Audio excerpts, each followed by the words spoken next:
இந்த மொய் அப்படிங்கிற இந்த ஒரு கலாச்சாரம் வந்து எப்போ நம்மளுடைய தமிழ் கலாச்சாரத்துக்குள்ளே வந்துச்சு? ஏன்னா உலக அளவில் ஒரு மொய்ங்கிற கல்ச்சர் வந்து இருக்கா வெளிநாடுகளில்? இப்போ நம்ம கல்ச்சரில் தான் இது வந்து மேலோங்கி இருக்கா? மொய் அப்படிங்கிறத பரிசு பொருள் அப்படின்னு வச்சுக்கலாம். பரிசு பொருள் பொருளாதாரம் அப்படின்னு நம்ம சொல்லணும். இது வந்து கிஃப்ட் எக்கானமி இல்லாத தொல்குடி சமூகங்களே இல்லை.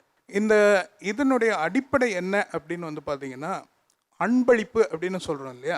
அதாவது அன்பின் அளிப்பு அப்படின்னு ஒன்று மனிதனுக்கு சாத்தியமே இல்லை. அதாவது எதையுமே அவன் வந்து எதையும் எதிர்பார்க்காம இன்னொரு ஆளுக்கு கொடுக்கறது இல்லை. கொடுக்கும்போது என்ன ஆயிடுது அப்படின்னு வந்து பார்த்தீங்கன்னா, பரிசு பொருளாதாரத்தினுடைய சுழற்சி ஆரம்பிச்சிருது.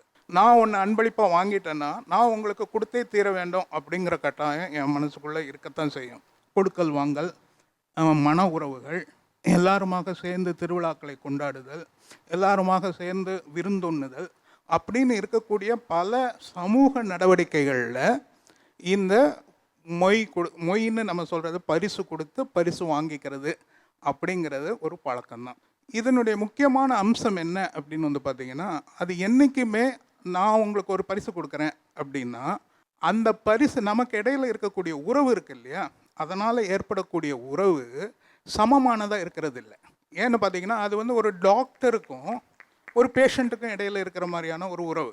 எப்படின்னு பார்த்தீங்கன்னா, இப்போ நான் ஒரு பேஷண்ட் அப்படின்னு வச்சுக்கோங்க, நீங்கள் டாக்டர் அப்படின்னு வச்சுக்கோங்க. நான் உங்களுடைய நேரத்தை நான் வந்து உங்களுக்கு ஃபீஸ் கொடுத்து வாங்குகிறேன். ஆனால் நீங்கள் வந்து என்ன செய்கிறீங்க, என்னோடய நோயை குணப்படுத்திடுறீங்க. இந்த நோயை குணப்படுத்தினதும் நான் கொடுத்த ஃபீஸும் என்றைக்குமே சமமாக இருக்க முடியுமா? சமமாகவே இருக்க முடியாது. அது மாதிரி தான் ஒரு பரிசுக்கும் இன்னொரு பரிசுக்கும் இடையில் இருக்கக்கூடிய உறவு வந்து ஒரு இம்பேலன்ஸ்லேயே தான் இருக்கும். அதனால தான் எல்லோரும் சொல்கிறாங்க, நான் 500 வாங்கினேன், 1 பவுன் வாங்கினேன், அதுக்கப்புறம் 5 வருஷம் கழித்து அந்த ஒரே பவுனை நான் 5 பவுனாக திருப்பி கொடுக்க வேண்டியிருக்கு, அந்த அளவுக்கு விலை ஏறிடுது அப்படின்லாம் சொல்கிறதுக்கான காரணம் என்னென்னா, அடிப்படையிலேயே இந்த பொருளாதார நடவடிக்கை இருக்குது இல்லையா, இந்த பரிசு பொருளாதாரத்தில் ஏற்படக்கூடிய பரிமாற்றம் ஒரு சமமின்மையை கொண்டிருக்கு.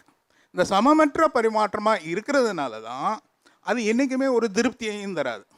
அது திருப்தியை தராததுனால அது தொடர்ந்து நீடிச்சுட்டே இருக்கும்.